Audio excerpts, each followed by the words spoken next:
अस्सलाम वालेकुम dear students, क्या हाल है। उम्मीद है कि आप ठीक ठाक होंगे। Today our lecture is about damped oscillation. Oscillation क्या होती है? कोई भी बॉडी जो ना वो टू एंड फ्रो मोशन करती हो या back and fourth about a point, एक पॉइंट के इर्द गिर्द जब कोई बॉडी वाइब्रेट करती है तो उसको हम कहते हैं वाइब्रेटरी मोशन या ऑसिलेटरी मोशन। ठीक है, यहाँ पे जो वर्ड है ना डैम्प्ड, देखिए इसकी मिसाल मैं आपको बताता हूँ कि एक फ़र्ज़ कर लिया झूला है। ठीक है, अब झूले को जैसे ही हम छोड़ते हैं ना तो वो कुछ देर के बाद, चंद सेकंड्स के बाद वो खुद ब खुद रुक जाता है। ठीक है, खुद ब खुद रुक जाता है। तो कोई पेंडुलम की बात करें तो पेंडुलम जैसे ही इस तरह से वाइब्रेट करता रहेगा इस तरह से, तो एंड पे आके रुक जाता है। ठीक है, स्टॉप हो जाता है।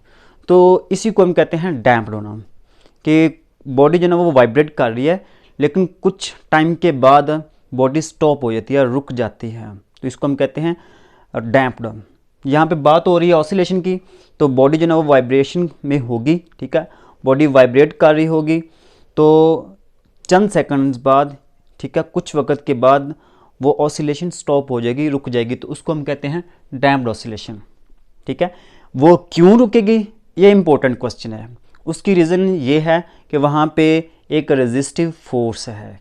क्या है? Resistive force. अब वो रेजिस्टिव फोर्स कौन सी हो सकती है वो डिपेंड करता है सिचुएशन पे। ठीक है, कि ऑसिलेशन किस टाइप की है, कहाँ पे हो रही है। मिसाल के तौर पे हमने झूले को जो ना वाइब्रेट करवाया तो वहाँ पे रेजिस्टिव मीडियम हवा है। वहाँ पे रेजिस्टिव मीडियम कौन है? हवा है। तो वहाँ पे बॉडी जो ना वो चंद सेकंड्स बाद, झूला जो ना वो चंद सेकंड्स बाद रुक जाता है। इस तरह से पेंडुलम की बात करें तो पेंडुलम भी खुद ब खुद एंड पे कुछ वक्त के बाद रुक जाता है। तो वहाँ पे कौन रोकता है? रेजिस्टेंस है या फ्रिक्शन कह लें हवा की, तो उसको हम कहते हैं रेजिस्टिव फोर्स। वो उस बॉडी को रोक देती है। तो इसकी डेफिनेशन है the oscillations of a system, system की oscillations in the presence of some resistance, resistive force. Oscillation हो सिस्टम की लेकिन वो कहाँ पे हो? रेजिस्टिव फोर्स की मौजूदगी में। ठीक है, रेजिस्टिव फोर्स की मौजूदगी में अगर सिस्टम की ऑसिलेशंस हो तो उसको हम कहते हैं डैम्प्ड ऑसिलेशन। क्या? Damped oscillation. देखें, जब बॉडी ऑसिलेशन स्टार्ट करती है ना तो उसका मेन पोजीशन से ये जो फासला होता है ये मैक्सिमम होता है जब स्टार्ट करती है। तो मेन पोजीशन से मैक्सिमम जो डिस्प्लेसमेंट होता है, ठीक है, उसको हम कहते हैं वेवलेंथ, सॉरी एम्पलीट्यूड। ठीक है, तो ये एम्पलीट्यूड है। एम्पलीट्यूड यहाँ पे ज़्यादा है। देखें आहिस्ता आहिस्ता आहिस्ता आहिस्ता रेजिस्टिव फोर्स की वजह से जो ऑसिलेशन है या वाइब्रेटरी मोशन है वो कम होती जा रही है। ठीक है, कैसे भला आपको पता चलेगा? ये इस तरह से पता चलेगा कि यहाँ पे एम्पलीट्यूड ज़्यादा है, यहाँ पे एम्पलीट्यूड कम होगा, ये उससे कम, इस तरह से कम होता होता यहाँ पे आके बॉडी की जो वाइब्रेशन है या ऑसिलेशन है वो स्टॉप हो जाती है।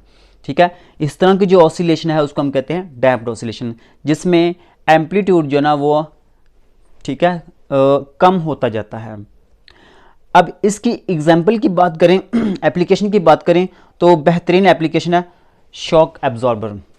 ठीक है, शॉक एब्जॉर्बर गाड़ियों में इस्तेमाल होता है। देखिए गाड़ी जो ना वैन जा रही है तो अचानक एक जंप आगे आ गया। ठीक है, वो जंप हमें फील नहीं होता। उसकी रीज़न क्या है? Shock absorber. ठीक है, अब ये होता क्या है, इसमें एक पिस्टन होता है। क्या होता है? एक पिस्टन लगा होता है। वो पिस्टन जो ना जब जंप लगता है तो वो आगे पीछे मूव करता है, उसमें ऑसिलेशन होती है। लेकिन किस में होती है? ये उस एक ऑयल के अंदर जो ना, किसके अंदर? एक ऑयल के अंदर जो ना वो ऑसिलेट करता है। किसके अंदर? ऑयल के अंदर।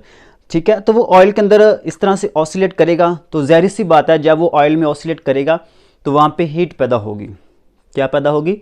हीट पैदा होगी। ठीक है, अब वो हीट जो ना, उसकी ऑसिलेशन जो ना, उसकी वजह से हीट पैदा होती है और आपको पता है उससे गाड़ी जो ना वो गर्म भी होती है। लेकिन उसका फ़ायदा ये है हमें ऑसिलेशन का कि हमें जर्क महसूस नहीं होता, जंप महसूस नहीं होता।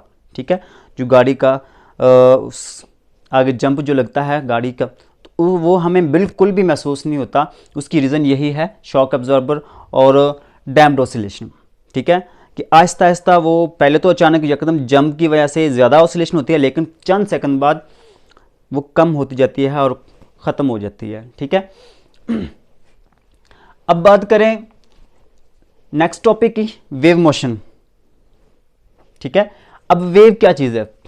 वेव देखें, वेव किसी मीडियम में एक ऐसा खलल है, एक ऐसी डिस्टरबेंस है, ठीक है, जिससे वो एनर्जी को एक जगह से दूसरी जगह ट्रैवल करती है। ठीक है, याद रखना है क्या है ये वेव। वेव एक ऐसा मैकेनिज्म है जिसमें डिस्टरबेंस पैदा होती है और एनर्जी उन वेव्स के ज़रिए एक जगह से दूसरी जगह ट्रांसफ़र होती है जो उस डिस्टरबेंस की वजह से पैदा हुई। तो डिस्टरबेंस की वजह से वेव पैदा होगी और उस वेव के ज़रिए वो वेव एक जगह से दूसरी जगह ट्रांसफ़र होगी और वो जो वेव ट्रांसफ़र हो रही है वो अपने साथ एनर्जी को भी कैरी करेगी, साथ लेकर जाएगी। ठीक है, तो देखें, wave is a mechanism in which energy is transferred from one place to another place due to disturbance in the medium. देखिए, हमने मीडियम में पहले डिस्टर्बेंस लानी है, मीडियम में क्या करना है, डिस्टर्बेंस लानी है। ठीक है, तब जाके वो वेव्स पैदा होंगी और वेव्स एक जगह से दूसरी जगह ट्रांसफ़र होंगी और वो अपने साथ एनर्जी को भी कैरी करेंगी। ठीक है, तो इसकी एग्जाम्पल्स की बात करें तो सबसे पहले है sound. Sound reaches in our ears in the form of waves. देखें, अभी मैंने कहा कि वेव जो ना वो एक मैकेनिज्म है जो अपने साथ एनर्जी को ट्रांसफ़र करता है, लेकिन ये उस वक्त होता है जब मीडियम में डिस्टर्बेंस होती है। तो देखें, मैं यहाँ पे बोल रहा हूँ तो हवा एक मीडियम है, मैं जैसे ही बोलूँगा तो हवा में डिस्टर्बेंस पैदा होगी। क्या पैदा होगी? हवा में डिस्टर्बेंस, एयर में डिस्टर्बेंस पैदा होगी और वो डिस्टर्बेंस आगे ट्रैवल करती जाएगी। ठीक है, अब वो ट्रैवल जो ना वो कंप्रेशन और रेरफैक्शन की सूरत में, ठीक है, वो आगे जो ना वो ट्रैवल करती जाएगी और इस तरह से हम साउंड को सुन सकते हैं। वेव्स की सूरत में आगे साउंड ट्रैवल करती जाएगी। ठीक है, तो फर्स्ट एग्जांपल इसकी ये वाली है। सेकंड एग्जांपल है लाइट, सनलाइट एंड हीट, वो हमारे पास पहुंच रही है। ठीक है, थ्रू वेव्स। तो वेव्स के ज़रिए हम तक सनलाइट और हीट जो ना वो पहुंच रही है। उसके बाद बात करें रेडियो और टेलीविज़न की, तो रेडियो और टेलीविज़न में जितने भी ब्रॉडकास्टिंग हो रही है, प्रोग्राम्स हो रही हैं, वो हमारे तक पहुंच रहे हैं बजरिया वेव्स। ठीक है, radio and television broadcasting through waves, तो वो भी हम तक पहुंच रही हैं लेकिन बजरिया वेव्स के ज़रिए पहुंच रहे हैं। ठीक है, अब अगर इसकी डेफिनेशन की बात करें तो a wave is a disturbance, ठीक है, in the medium which causes the particles of the medium to undergo vibratory motion about their mean position in equal interval of time.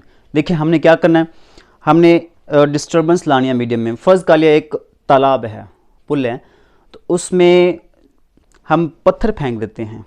क्या फेंक देते हैं? पत्थर फेंक देते हैं, या एक छोटा सा पुल ले लें। ठीक है, उसके अंदर कॉर्क रख देते हैं, उसमें वो पानी से भरा हुआ है, उसके अंदर कॉर्क रख दें। तो कॉर्क रखने से क्या होगा, आप एक पेंसिल लें, उस पेंसिल की मदद से उसको ऊपर नीचे मूव, ठीक है, उसके अंदर हरकत दें, मोशन दें। जब इस हरकत देने से मुराद क्या है, हम उसमें जब इस तरह से पेंसिल को ऊपर नीचे हरकत दे रहे होंगे तो एक्चुअली हम पानी को डिस्टर्ब कर रहे होंगे, मीडियम में डिस्टर्बेंस क्रिएट कर रहे होंगे।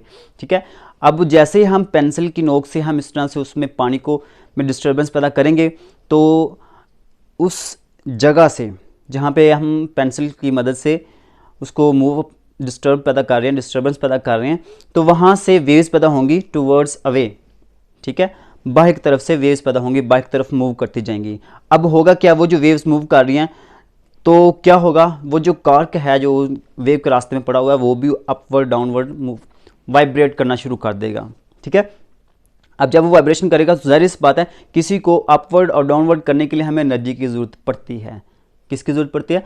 एनर्जी की ज़रूरत पड़ती है। तो देखें, वेव जो ना वो डिस्टर्बेंस की वजह से क्रिएट हुई और वो एक जगह से दूसरी जगह ट्रैवल भी करती है और वो अपने साथ एनर्जी भी ट्रांसफ़र करती है, और वो हमने साबित कर लिया कॉर्क की मदद से।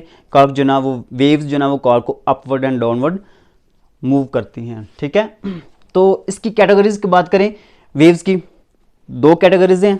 ठीक है, तो उसमें फर्स्ट पे आ जाती है मैकेनिकल वेव्स। कौन सी आ जाती हैं? Mechanical waves. ऐसी वेव्स हैं जिनके पास होने के लिए, गुजरने के लिए मीडियम रिक्वायर होता है। किसकी ज़रूरत होती है? मीडियम की ज़रूरत होती है। मिसाल के तौर पे हम एक रोप ले लें, एक रस्सी ले लें, उस रस्सी का एक एंड जो एक सिरा हम फिक्स कर देते हैं और दूसरे सिरे को अपने हैंड से पकड़ लेते हैं और उसको हमने इस तरह से बैक एंड फोर्थ उसको अपवर्ड एंड डाउनवर्ड मोशन देनी है। तो फिर क्या होगा?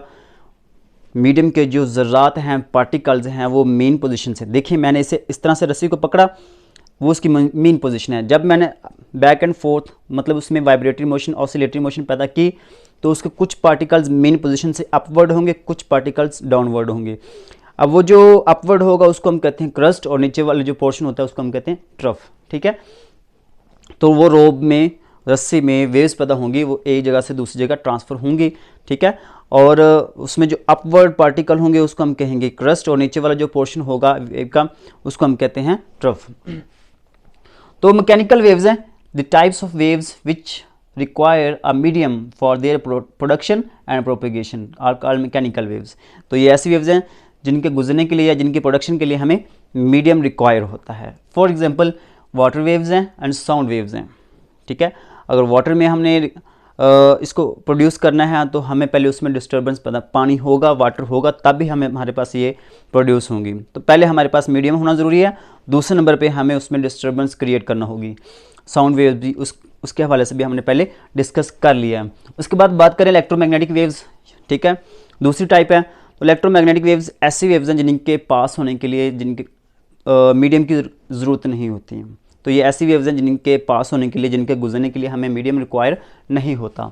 तो the wave which do not require a medium for their propagation are called electromagnetic waves. इसकी एग्जांपल्स हैं radio waves, heat and light waves and X-rays. ठीक है, तो आई होप कि आप लोगों को ये हमारी वीडियो पसंद आई होगी। अगर आपको कोई क्वेश्चन हो तो आप कमेंट बॉक्स में पूछ सकते हैं। अपना ख्याल रखिए और अपने इस चैनल का भी। मिलते हैं नेक्स्ट वीडियो में, तब तक के लिए अल्लाह हाफिज़।